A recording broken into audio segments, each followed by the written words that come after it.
Good morning all of you. Shri Nandi विश्वविद्यालय द्वारा संचालित ऑनलाइन क्लासेस में आप सबका बच्चों फिर से बहुत बहुत स्वागत है।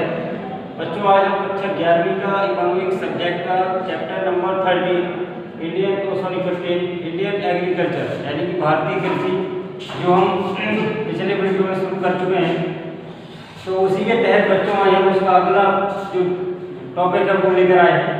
भारत में कृषि उत्पादकता को बढ़ाने हेतु सुझाव, ठीक है, यानी कि हमें सजेस्ट करना है कि हमारी जो इंडियन एग्रीकल्चर है, जो हमने पिछला टॉपिक पढ़ा था ना कि भारत में जो कृषि है ना, कृषि उत्पादकता के कम होने के कारण या फिर भारतीय कृषि के पिछड़ेपन के कारण, तो ठीक है हम पिछड़ेपन के कारण जान गए थे। अब हम ये और जान लेते हैं कि ये कृषि उत्पादकता को बढ़ाने के लिए क्या सुझाव दे सकते हैं। देखो बच्चों, आप ये तो जानते हो कि कमी हर कोई निकालना जानता है हमारी। अगर आप कोई भी काम करोगे तो उसमें कमी हर कोई बता देगा। ऐसे ही ठीक है, हमने बता दी कि कृषि हमारी इसलिए पिछड़ी है, उसका प्रोडक्शन इसलिए कम है। चलो तो हमसे ये ऐसा करते हैं सभी, आपके क्वेश्चन में आ जाता है कि आप पिछड़ेपन के कारण, ठीक है, अब आप भैया कृषि उत्पादकता को बढ़ाने के लिए सुझाव भी दो। तो देखिए कृषि उत्पादकता को बढ़ाने के लिए विभिन्न सुझाव दिए गए हैं। पहला सुझाव है उन्नत किस्म के बीजों का प्रयोग। बच्चों जैसा कि आप जानते थे कि भारत में जो कृषि पिछड़ी हुई है, यानी कि प्रोडक्टिविटी जो कम होती है पर ईयर, वो किस लिए होती है? क्योंकि हम अच्छी क्वालिटी के अच्छी किस्म के बीजों का प्रयोग नहीं करते हैं, ठीक है। तो क्या होता है, जब हम निम्न क्वालिटी के बीजों को बो देते हैं तो फसल भी फिर आप समझ जाइए कैसी होगी, निम्न क्वालिटी की होगी और कम से कम उत्पादन होता है। इसलिए हम पहला सुझाव ये देंगे अपने किसान भाइयों को, भैया आप उन्नत किस्म के बीजों का प्रयोग करो, क्योंकि जैसा बीज आप बोगे वैसा आप फसल पाओगे। आपने सुनी होगी कहावत, ठीक है, तो जो बोगे वही पाओगे। तो हम पहला सुझाव कह देंगे उनको कि आप अच्छी क्वालिटी के बीजों का प्रयोग करिए। देखिए विभिन्न कृषि क्षेत्रों की प्राकृतिक परिस्थितियों के अनुरूप उत्तम किस्म के बीजों का प्रयोग किया जाए। इससे उत्पादकता में क्या है बच्चों? वृद्धि होगी, ठीक है। पहला हो गया समझ गए ना, उन्नत किस्म के बीजों का। दूसरा उर्वरकों व कीटनाशक दवाओं का प्रयोग। बच्चों हमारे कृषि जो पिछड़ी है ना, यानी कि उसकी प्रोडक्टिविटी जो कम होती है, पता कम होती है। अब हमने मान लीजिए अच्छे किस्म के बीज भी बो दिए, ठीक है, फसल की देखरेख भी अच्छे से की, लेकिन मान लीजिए अगर उसमें हमने क्या किया, हमने दवाइयों का प्रयोग नहीं किया। आजकल आप देख रहे हैं कि फसलों में बहुत सारे कीटनाशक दवाइयाँ डालनी पड़ती हैं। क्यों डालनी पड़ती हैं? वो इसलिए डालनी पड़ती है क्योंकि फसलों में बहुत सारी बीमारियां पैदा हो जाती हैं। कहीं इल्ली आ जाती है, छोटे छोटे आपने देखे होंगे, ठीक है, और वो जो पत्ते होते हैं हमारी फसल को उनमें छेदे कर देते हैं, फूल खा जाते हैं फसल का, है ना, फूल लगने नहीं देते तो फसल कहाँ से आएगी। इसलिए बच्चों हमें उर्वरकों का और कीटनाशक दवाओं का प्रयोग करना पड़ेगा।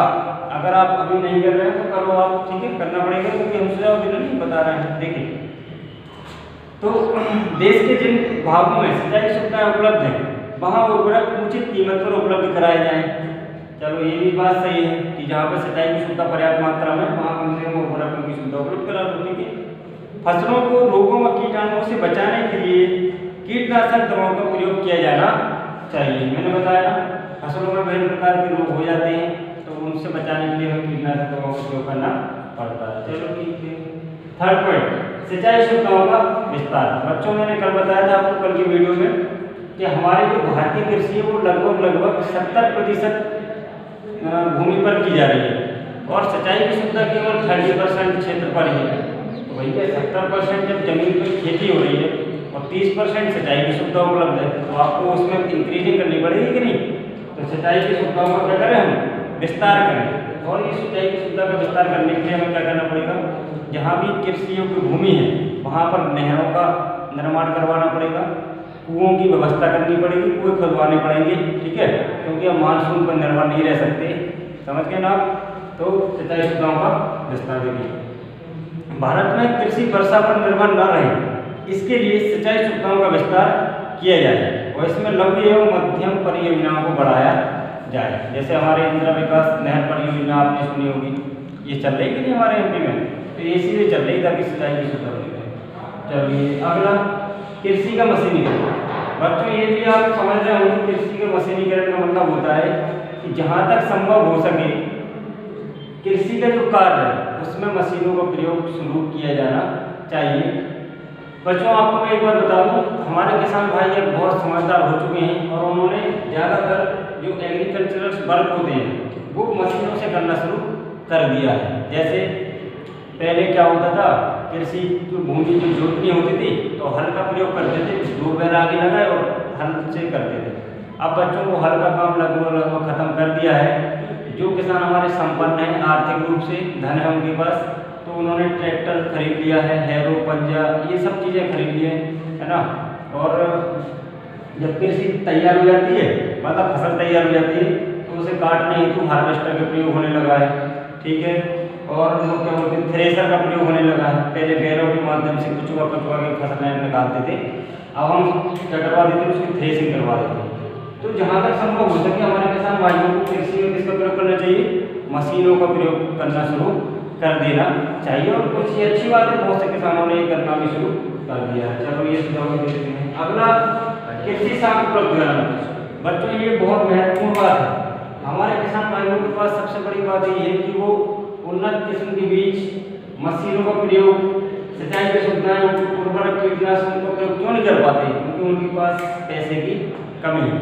तो सबसे बड़ी बात यह है कि भारत कृषि प्रधान देश है और वहाँ पर किसान भाई हमारे बहुत हैं, अतः उन्हें साख की सुविधा उपलब्ध करवानी चाहिए। जैसे कि बैंकों से केसीसी की सुविधा दी जाती है हमारे किसान भाइयों को, यानी कि केसीसी मतलब किसान क्रेडिट कार्ड। किसान क्रेडिट कार्ड में निश्चित लिमिट रहती है, हमारा किसान भाई उस केसीसी से पर्याप्त मात्रा में पैसे निकाल सकता है और कृषि हेतु जो भी संसाधन उसको खरीदने पड़ते हैं, जैसे बीज और भी मशीनें जो भी लगती है, सब वो खरीद सकता है।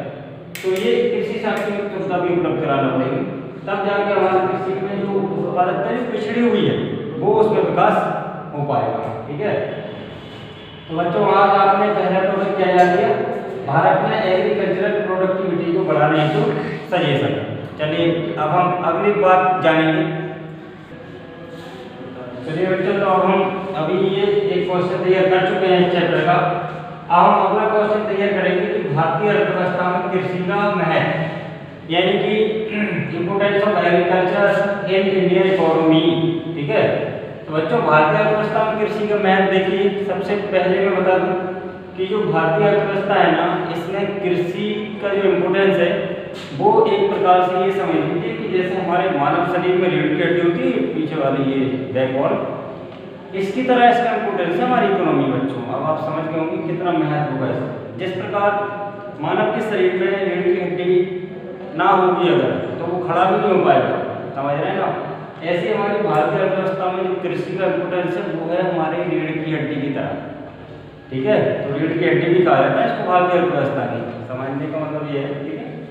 अब भारतीय अर्थव्यवस्था में कृषि का महत्व के बिंदु द्वारा स्पष्ट किया सकता है।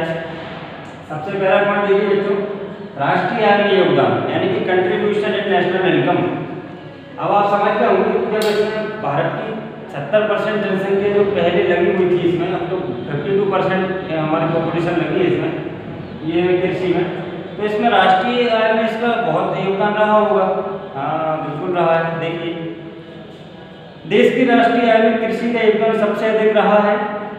प्रारंभ की योजना अवधि में, प्रारंभ की योजना अवधि मतलब जो 1 अप्रैल 1951 से चली थी 1956 तक, उसमें कुल राष्ट्रीय आय में कृषि का भाग लगभग 50% से अधिक था, है ना।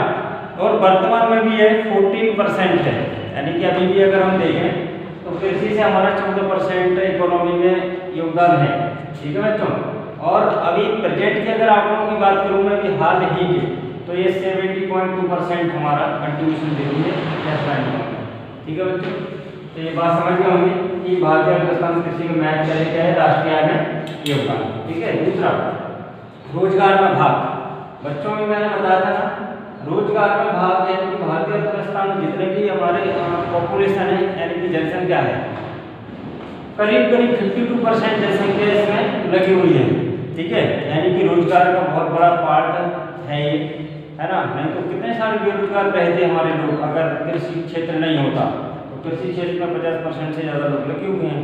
हाँ तो अच्छा है। देखिए रोजगार की दृष्टि से देश में कृषि का महत्वपूर्ण स्थान है।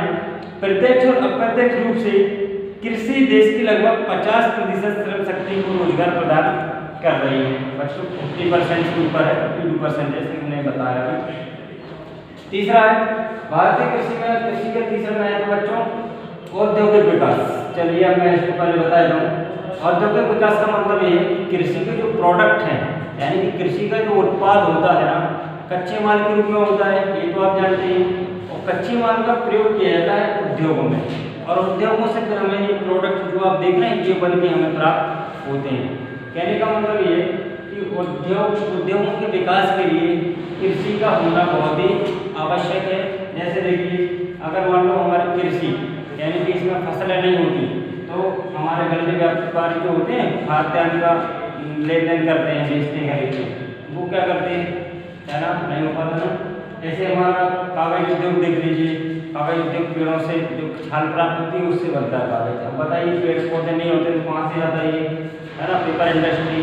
तो ऐसी बहुत से उद्योग हैं तो हमारे कृषि पर डिपेंड है। कहने का मतलब ये देखिए, कृषि देश में औद्योगिक विकास का आधार रही है। चीनी, वस्त्र, तेल आदि उद्योग कच्चे माल के लिए कृषि पर ही निर्भर है। अब आप समझ गए होंगे कि औद्योगिक विकास कितना जरूरी है। नहीं तो ये सब इंडस्ट्री जो मैंने अभी बताई आपको, चीनी की है, मतलब शक्कर की है, तो है ना, और ये तेल की है, ये सब के सब हमारे एग्रीकल्चर पर डिपेंड है, सब ठप हो जाएंगे। समझ गए होंगे। अगला मैथ खाद्यान्न एवं चारे का एकमात्र स्रोत। बच्चों कृषि केवल हमें खाद्यान्न सामग्री उपलब्ध नहीं कराती, ये तो हो गया मनुष्यों के लिए, मुझे खाने पीने की फसलें मिल जाती हैं। चारा भी हमें कहाँ से प्राप्त होता है, कृषि फसल से होता है ना, कि नहीं। गेहूँ काट लेते हैं फिर उसका भूसा बन जाता है, यानी इसको हम चारा बोलते हैं। और चारा हमें कहाँ से प्राप्त होता है, खेती यानी कृषि से। वो नहीं होगा तो हमारे पशुओं को क्या मिलेगा, है ना, तो चारे बहुत जरूरी। देखिए, कृषि शहरी और ग्रामीण दोनों क्षेत्रों के लिए खाद्यान्न की आपूर्ति करती है। इसके अतिरिक्त देश के करोड़ों पशुओं का चारा कहाँ से मिलता है, कृषि से ही प्राप्त होता है। चलिए लास्ट है इसका राजस्व की दृष्टि से महत्व। बच्चों कृषि का महत्व केवल इसलिए नहीं है कि हमें फसलें प्राप्त होती है, हमारा उद्योग धंधा इससे चल रहा है, हमारे पशुओं को खाने पीने की चीजें मिल रही है, रोजगार मिल रहा है, बरं इसका एक महत्व इस दृष्टि से भी है कि इससे हमें विभिन्न प्रकार के टैक्सों की, सरकार को जो टैक्सों की वसूली होती है वो भी हमारे खाद्यान्न फसलों के माध्यम से मिलती रहती है। जैसे कि हमारी कृषि का प्रोडक्शन हुआ जो, तो कृषि मंडी में जाता है, कृषि मंडी में जाता है तो वहाँ पर टैक्स देना पड़ता है, वो टैक्स की प्राप्ति होती कि नहीं बच्चों। तो देखो कोई लिखा हुआ है इसमें, राज्य सरकारों को मालगुजारी व कृषि वस्तुओं पर लगने वाले अन्य करों से राजस्व की प्राप्ति होती है। राजस्व मतलब तो कर वगैरह लगाकर हम आय प्राप्त करते हैं, उसको बोलते हैं राजस्व। इसी प्रकार सरकारी आय का काफी बड़ा भाग कृषि क्षेत्र संबंधी बातों पर ही खर्च होता है। तो बच्चों आज का आपके बहुत इंपोर्टेंट दो टॉपिक तैयार कर चुके हैं। एक तो भारतीय अर्थव्यवस्था की उत्पादकता को बढ़ाने सुझाव और भारतीय अर्थव्यवस्था में कृषि का महत्व। चलिए अब हम नेक्स्ट वीडियो में मिलेंगे, तब तक आप वीडियो देखते रहिए और अपनी पढ़ाई करते रहिए।